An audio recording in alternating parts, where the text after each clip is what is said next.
everyone, my name is Nayan. I live in Daejeon. Let's study about states of matter. This is solid. They are hard.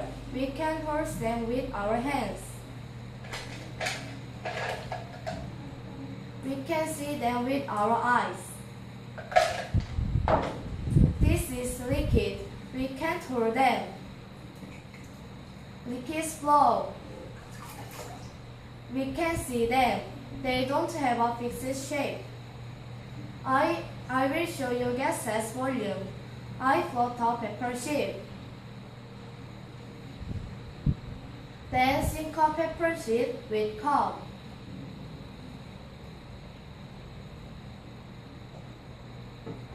Is this sheet wet?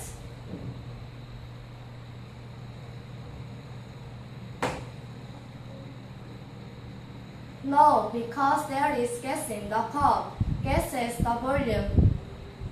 Thank you for listening.